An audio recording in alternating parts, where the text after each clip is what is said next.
नमस्कार, एकता शान्ति र संस्कार कालिका एचडीमा तपाईलाई स्वागत छ। म तिलक पौडेल। कालिका समाचार सुरु गरौं प्रमुख समाचारका शीर्षकहरूबाट। कालिका समाचारको साथमा टेस्टी FE500 FE500D विजया सिमेन्टको master builder OPC cement building your future. Vatsalya natural IVF आधुनिक चिकित्सा उच्च सफलता दर अन्तर्राष्ट्रिय स्तरको उपचारद्वारा सन्तान प्राप्ति सम्भव छ। प्रयोग गर्नुहोस् लक्स हरेक दिन।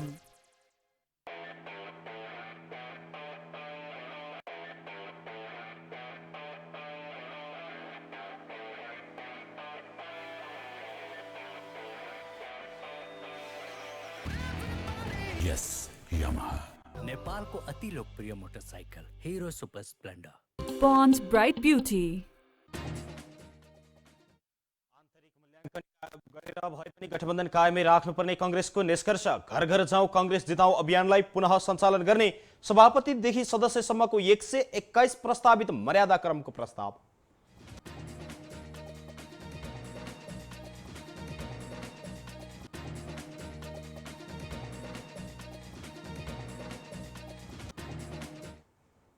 फुट नजिक रहेको जसपामा आरोप प्रत्यारोप तीव्र। उपेन्द्र यादवले अहंकार देखाएको बाबुराम भट्टराईको आरोप। सरकार नसच्चिए श्रीलङ्काकै बाटोमा देश पुग्ने दाबी।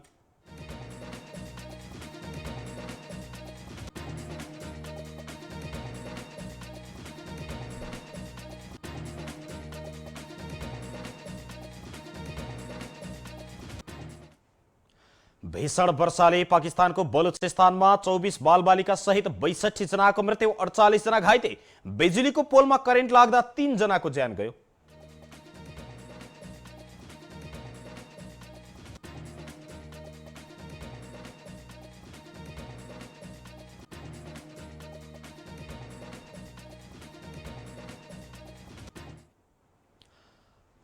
र उमेर समूहको नियमित प्रतियोगिता नहुँदा साफ अन्डर-20 च्याम्पियनसिपका लागि खुल्ला छनौटबाट नेपाली टिमको छनौट।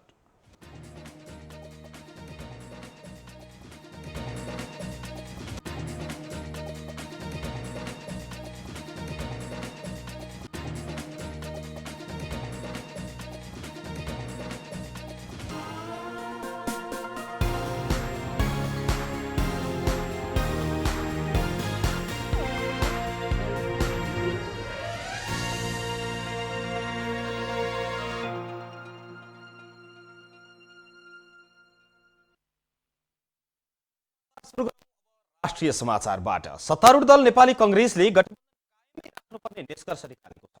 सानेपामा आजदेखि जारी केन्द्रीय कमिटी बैठकमा नेताहरूले राख्नुपर्ने निकालेको हो। बैठकपछि प्रवक्ता प्रकाश शरण महतले गठबन्धन गर्नुपर्ने पक्षमा बलियो मत रहे पनि कसरी गर्ने भन्ने बारेमा छलफलबाट निर्णय हुने बताउनु भएको छ। आगामी निर्वाचनका लागि पार्टीले घर घर जाउँ कांग्रेस जिताउँ अभियानलाई पनि पुनः सञ्चालन गर्ने भएको छ। यस्तै कांग्रेसले पार्टीका विभिन्न तह र निकायका पदाधिकारी र सदस्यको मर्यादा क्रम पनि प्रस्ताव गरेको छ। केन्द्रीय समिति बैठकमा पार्टी सभापतिदेखि साधारण सदस्यसम्म कांग्रेसले 121 मर्यादा क्रम प्रस्ताव गरेको छ, जसको पहिलो स्थानमा सभापति, त्यसपछि क्रमशः पूर्व केन्द्रीय सभापति, प्रधानमन्त्री, पूर्व प्रधानमन्त्री, संसदीय दलका नेता, केन्द्रीय पदाधिकारी, संसदीय दलका पूर्व नेता, केन्द्रीय पूर्व पदाधिकारी, केन्द्रीय सदस्य, राष्ट्रिय सभा दलका नेता, त्यस्तै प्रदेश सभापति, केन्द्रीय आमन्त्रित सदस्य लगायत रहेका छन्। मर्यादा क्रमको अन्तिम स्थानमा क्रियाशील सदस्य र साधारण सदस्य रहेका छन् भने बैठक बिहीबार दिउँसो 1 बजे पुनः बस्ने पनि पार्टी केन्द्रीय कार्यालय सानेपामै तयारी राखिएको छ। जनता समाजवादी पार्टी जसपाका संघीय परिषद अध्यक्ष एवं पूर्व प्रधानमन्त्री डाक्टर बाबुराम भट्टराईले पार्टीका केन्द्रीय कार्यकारिणी अध्यक्ष उपेन्द्र यादवले एकलौटी र स्वेच्छाचारी प्रवृत्ति देखाएको आरोप लगाउनु भएको छ। अध्यक्ष भट्टराईले पार्टीमा ठूलो बन्नका लागि यादवले एकलौटी र स्वेच्छाचारी ढंगबाट पार्टीका गतिविधिहरू गरेको आरोप लगाउनु भयो। आज काठमाडौँमा आयोजित केन्द्रीय कार्य समितिको विस्तारित बैठकलाई सम्बोधन गर्दै उहाँले संख्यात्मक रूपमा पनि आफ्नो पक्षमा नै बहुमत रहेको दाबी समेत उहाँले गर्नुभयो। अध्यक्ष भट्टराईले अर्का अध्यक्ष यादव पक्षले बैठक अवैध भनेको प्रति लक्षित गर्दै यादव पक्षले इतिहासलाई भुलेर गरेको कुराको कुनै पनि सत्यता नरहेको जिकिर गर्नुभयो। अध्यक्ष भट्टराईले तत्कालीन कार्यकारिणी अध्यक्ष महन्त ठाकुर अलगिएपछि खाली रहेको पदमा समेत जनजातिलाई राख्ने आफ्नो प्रस्तावलाई अध्यक्षले नमानेको समेत आरोप लगाउनुभयो। उहाँले पार्टी दर्ता गराउँदा देखेको आफ्नो सपनामा कुठाराघात भइरहेको समेत बताउनु भएको छ। भट्टराईले नेपालका दल र सरकार नसच्ची श्रीलङ्काकै बाटोमा देश पुग्ने समेत दावी गर्नुभयो। नेपालमा पनि सरकार र राजनीतिक दलहरूमा आसेपासे र अहंकारी प्रवृत्तिको विकास भइरहेको उल्लेख गर्नुभयो। अध्यक्ष भट्टराईले राज्य सत्तामा गएकाले राज्य सत्ताको दुरुपयोग गरिरहेको समेत उल्लेख गर्दै सत्तामा जाने भनेकै देश लुट्नका लागि भएको समेत दावी गर्नुभयो। उहाँले धन प्रयोग गरेर चुनाव जित्ने र फेरि राज्य सत्तामा पुगेर राज्य सत्ताकै दुरुपयोग गर्ने दुष्क्रममा नेपाल फसेको समेत दावी गर्नुभएको छ। उहाँले नेपाल पनि श्रीलङ्का जस्तै गम्भीर सङ्कटमा रहेको समेत उल्लेख गर्नुभयो। नेपाल कम्युनिस्ट पार्टी नेकपा माओवादी केन्द्रका अध्यक्ष तथा पूर्व प्रधानमन्त्री पुष्पकमल दाहाल प्रचण्डले गैरावासी नेपालीको नागरिकता सम्बन्धीको समस्या समाधान गर्न पहल गर्ने प्रतिबद्धता जनाउनु भएको छ। ललितपुरको खुमलटार स्थित आफ्नो निवासमा आएको गैरावासी नेपाली संघको प्रतिनिधि मण्डललाई आज उहाँले भन्नुभयो, गैरावासी नेपालीको समस्याका बारेमा हामीले पहिलेदेखि नै आवाज उठाउँदै आएका थियौं र अहिले पनि हाम्रै पहलमा सदनमा पेश भएको नागरिकता सम्बन्धी विधेयक पास गराई समस्याको समाधानका लागि प्रतिबद्ध छौं। भेटवार्तामा प्रतिनिधि मण्डलले नागरिकता समस्या सहितका विषयहरू समावेश गरी सदनमा पेश भएको नागरिकता विधेयक ल्याउनमा माओवादी पार्टीका तर्फबाट भएको पहलका लागि धन्यवाद दिँदै विधेयक सदनबाट पास गराएर 80 लाख गैरावासी नेपालीको अधिकार सुनिश्चित गर्न पनि पहल गर्नका लागि अनुरोध गरेको थियो। सो भेटमा पार्टीका वरिष्ठ नेता नारायण काजी श्रेष्ठ लगायतका शीर्ष नेताहरूको सहभागिता थियो। सार्वजनिक लेखा समितिको 22औं वार्षिक प्रतिवेदन 2079 आज समितिबाट पास भएको छ। प्रमुख प्रतिपक्षी दल नेकपा एमालेका सांसदहरूले बैठक बहिष्कार गरेको भए पनि बैठकमा उपस्थित बहुमत सांसदको सहमतिमा 22औं वार्षिक प्रतिवेदन 2079 पास भएको सार्वजनिक लेखा समिति सचिव डाक्टर रोजनाथ पाण्डेले बताउनुभयो। उहाँले समितिको बैठकले वार्षिक प्रतिवेदन पास गर्ने र प्रतिनिधि सभामा पेश गर्ने पठाउने निर्णय भएको पनि बताउनुभयो। सचिव पाण्डेले बैठकमा उपस्थित जनाएर प्रमुख प्रतिपक्षी दलका सांसदले बैठक बहिष्कार गरेर हिँडेपछि बैठकमा रहेका सांसदहरू उपस्थित संख्याको बहुमत रहेकाले वार्षिक प्रतिवेदन अनुमोदन गरेको बताउनुभयो। यस्तै समितिले करको दर हेरफेर गरिएको भनिएको विषयमा छानबिन गर्न गठित संसदीय विशेष समितिले अर्थ मन्त्रालयसँग सीसीटीभी फुटेज सहित अन्य कागजात समेत माग गरेको छ। आज सिंहदरबारमा बसेको समितिको पहिलो बैठकले बजेट निर्माणका क्रममा भएको भनिएको करको दर हेरफेरका सम्बन्धमा अध्ययन गर्न बजेट निर्माणको बेलामा सीसीटीभी फुटेज माग गर्ने निर्णय गरेको हो। समितिमा सचिव सुरेन्द्र अर्यालका अनुसार सीसीटीभी फुटेज सहित अन्य आवश्यक कागजात समेत माग गर्ने निर्णय भएको छ। समितिको निर्णय अनुसार समिति सचिवालयले अर्थ मन्त्रालयलाई पत्राचार गर्ने समेत तयारी गरिएको छ। पहिलो बैठकले समितिको आन्तरिक कार्यविधि पारित गरेको छ। सभापति चयनमा भने सत्ता पक्ष र विपक्षीले दावी प्रस्तुत गरेपछि पहिलो बैठकले टुङ्ग्याउन सकिन। अर्को बैठक बुधबार दिउँसो 2:30 बजेका लागि पुनः बोलाइएको छ।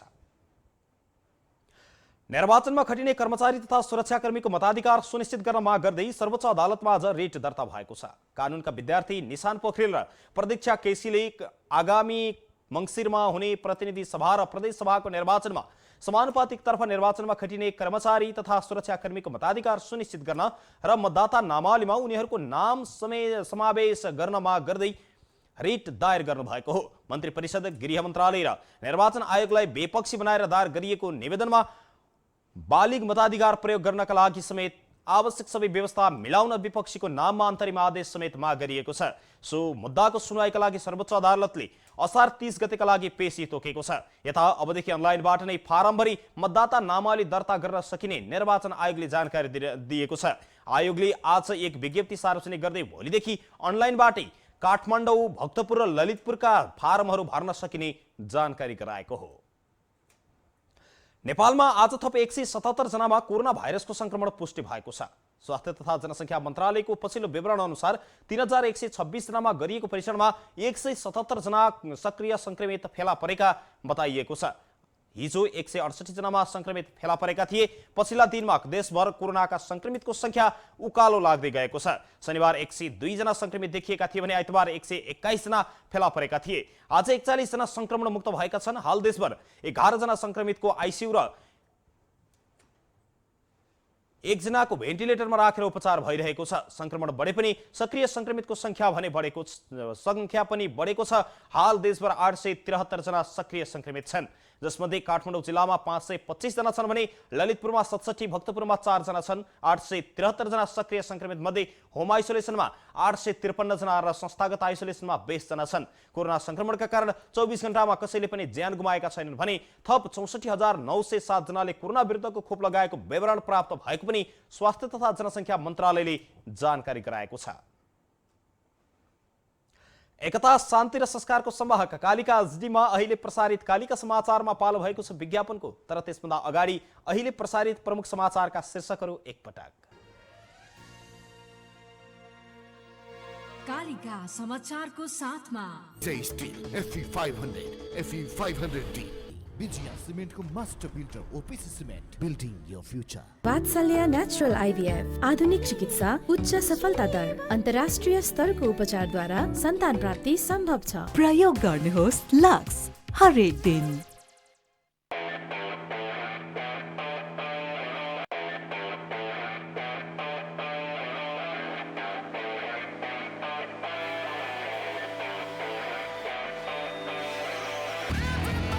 यस यामाहा नेपालको अति लोकप्रिय motorcycle Hero Super Splendor. Pond's Bright Beauty. राख्नुपर्ने कांग्रेसको निष्कर्ष घर घर जाऊ कांग्रेस जिताऊ अभियानलाई फेरि पनि सञ्चालन गरिने सभापतिदेखि सदस्यसम्मको 121 प्रस्तावित मर्यादा क्रम पेश। फुट नजिक रहेको जसपा आरोप प्रत्यारोप तीव्र। उपेन्द्र यादवले अहंकार देखाएको बाबुराम भट्टराईको आरोप। सरकार नसोची श्रीलङ्काकै बाटोमा देश पुग्ने दावी।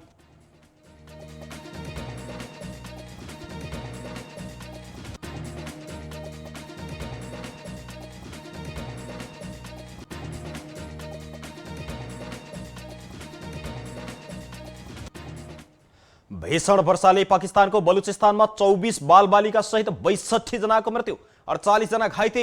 बिजुलीको पोलमा करेन्ट लाग्दा 3 जनाको ज्यान गयो।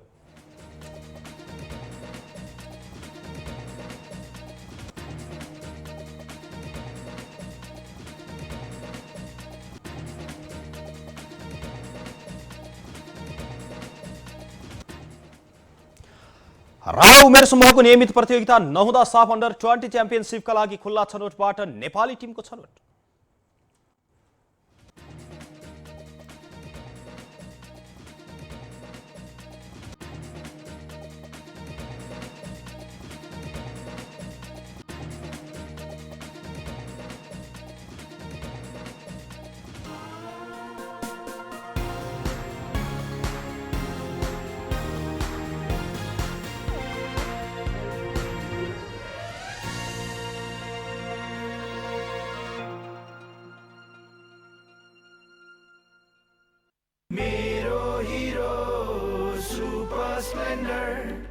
मेरो हिरो कति प्यारो, अरू पनि होला राम्रो, तर पनि मेरै हिरो प्यारो। पहाड हेर ओहो तराई कति सुन्दर हाम्रो, बाधा पनि कति हो, त्यसैले हिरो सुपर स्प्लेन्डर नै प्यारो।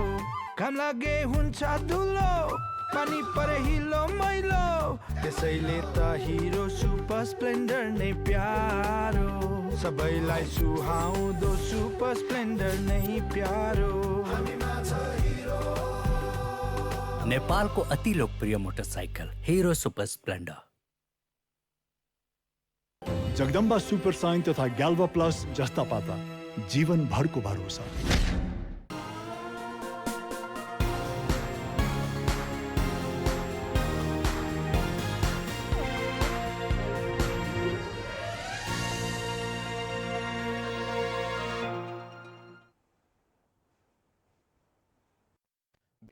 कालिका समाचारमा पुनः स्वागत छ। अब स्थानीय समाचार।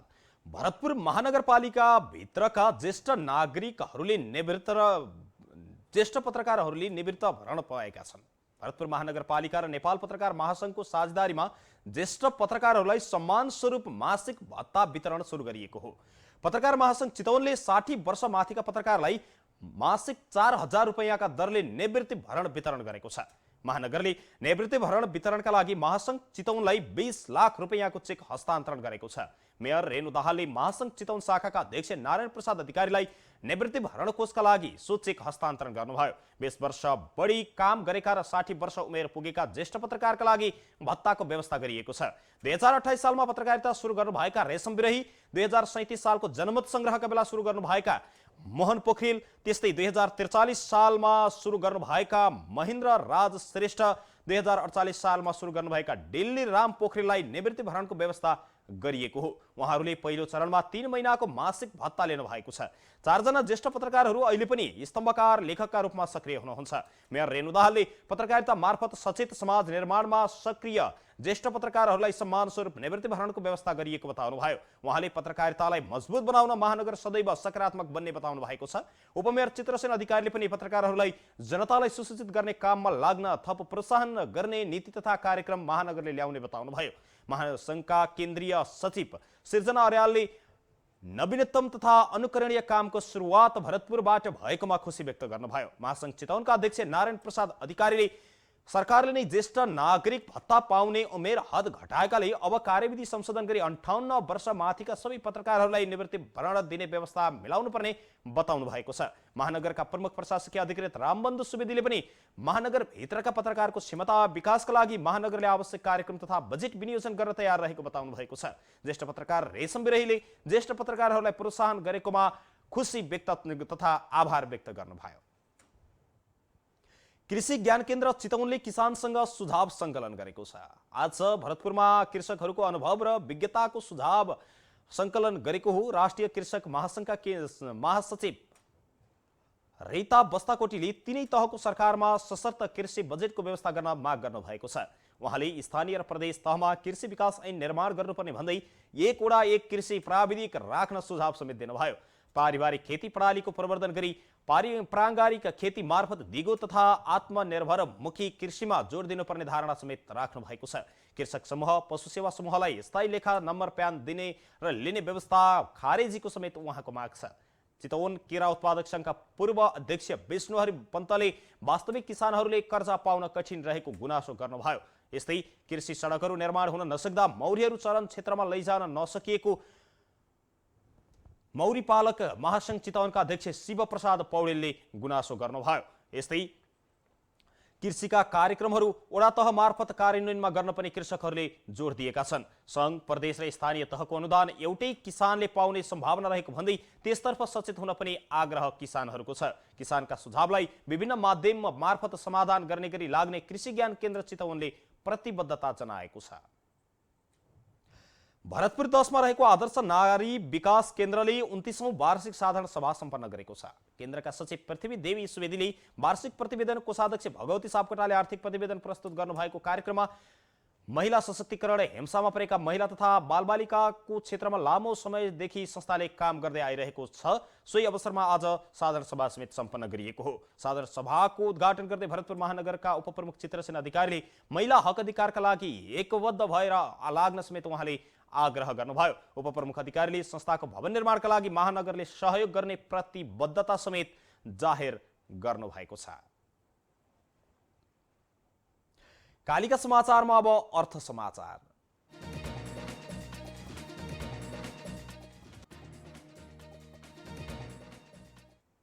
चालू आर्थिक वर्षको 11 महिनामा बैंक तथा वित्तीय संस्थाहरूबाट निजी क्षेत्रमा जाने कर्जा 13.5% बढेको छ। अघिल्लो वर्षको जेठमा कर्जा प्रवाह 24.9% बढेको थियो।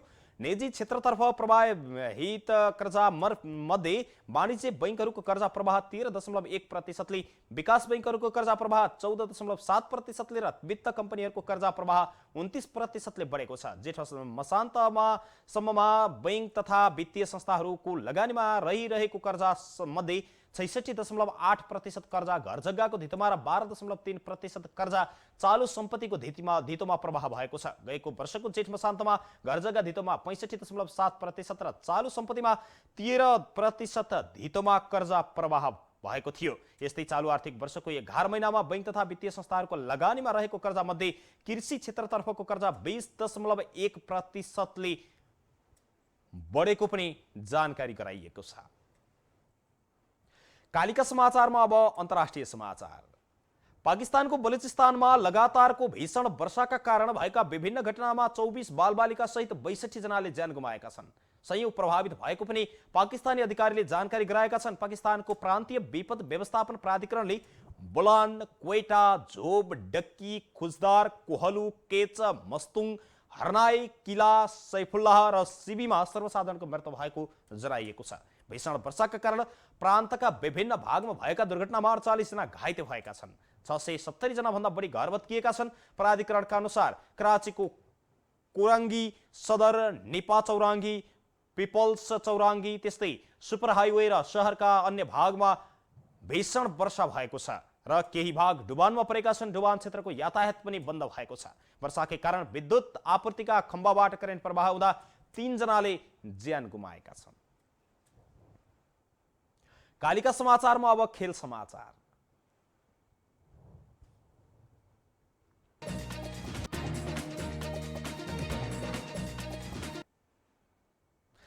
कोभिड-19 को असरले उमेर समूहको प्रतियोगिता नियमित नहुँदा यसपटक साफ अन्डर 20 च्याम्पियनशिप खेल्नका लागि नेपालले खुला छनौटबाट टिम बनाएको छ।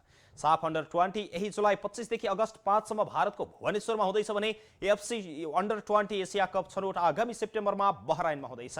यसपटक अन्डर 20 राष्ट्रिय फुटबल टिमको प्रशिक्षकमा मेघराज केसीलाई नियुक्त गरिएको छ। यस्तै उनलाई बालगोपाल साहुखल र उज्जवल मानन्दरले सघाइरहेका छन्। अहिले प्रशिक्षणमा 30 जना खेलाडी छन्। यहीबाट अन्तिम टिम छनौट गरिनेछ। यसअघि एन्फा कम्प्लेक्समा अभ्यास गरिरहेको टिमले सोमबारदेखि दशरथ रङ्गशालामा प्रशिक्षण थालेको छ। लामो समयपछि उमेर समूहको टिमले अन्तर्राष्ट्रिय प्रतियोगिता खेल्न लागेकाले खेलाडीदेखि प्रशिक्षक सबैजना उत्साहित छन्। फरक परिस्थितिमा निर्माण भएको टिमले साफ अन्डर 20 मा राम्रो प्रदर्शन गर्दै नतिजा निकाल्ने आशा गरेको छ। त्यसका लागि अहिले दैनिक 2 पटक प्रशिक्षण चलिरहेको छ। एकता, शान्ति र संस्कारको संवाहक कालिका एचडीमा अहिले प्रसारित कालिका समाचारको अन्त्यमा अहिले प्रसारित प्रमुख समाचारका शीर्षकहरू पुनः एकपटक। कालिका समाचारको साथमा Tasty FE500, FE500D, बिजिया सिमेन्टको master builder OPC cement, building your future. Vatsalya natural IVF आधुनिक चिकित्सा, उच्च सफलता दर, अन्तर्राष्ट्रिय स्तरको उपचारद्वारा सन्तान प्राप्ति सम्भव छ। प्रयोग गर्नुहोस् लक्स हरेक दिन।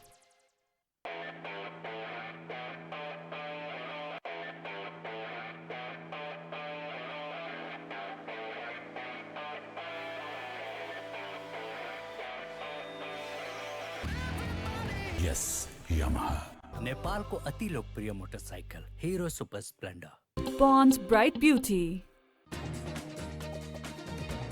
गरेर भए पनि गठबन्धन कायमै राख्ने कांग्रेसको निष्कर्ष। घर घर जाऊ कांग्रेस जिताऊ अभियानलाई पुनः सञ्चालन गर्ने। सभापतिदेखि सदस्यसम्मको 121 प्रस्तावित मर्यादाक्रम पेश।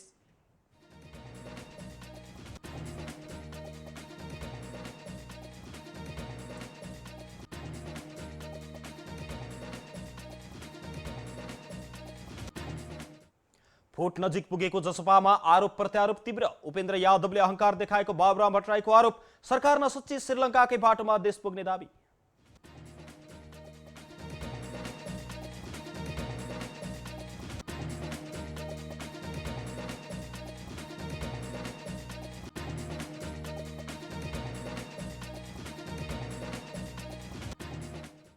भीषण वर्षाले पाकिस्तानको बलुचिस्तानमा 24 बालबालिका सहित 62 जनाको मृत्यु, 48 जना घाइते। बिजुलीको पोलमा करेन्ट लाग्दा 3 जनाको ज्यान गयो।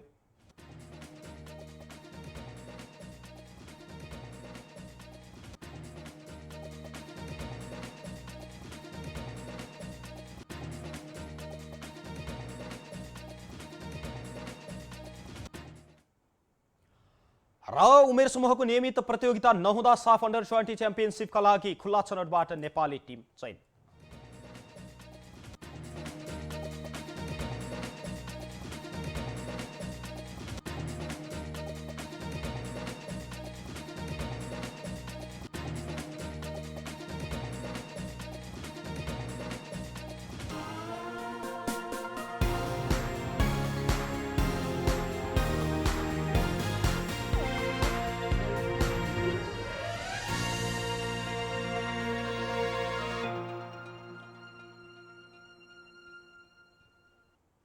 यो सँगै एकता शान्ति र संस्कारको संवाहक कालिका एचडीमा अहिले प्रसारित कालिका समाचार अहिलेका लागि यति नै।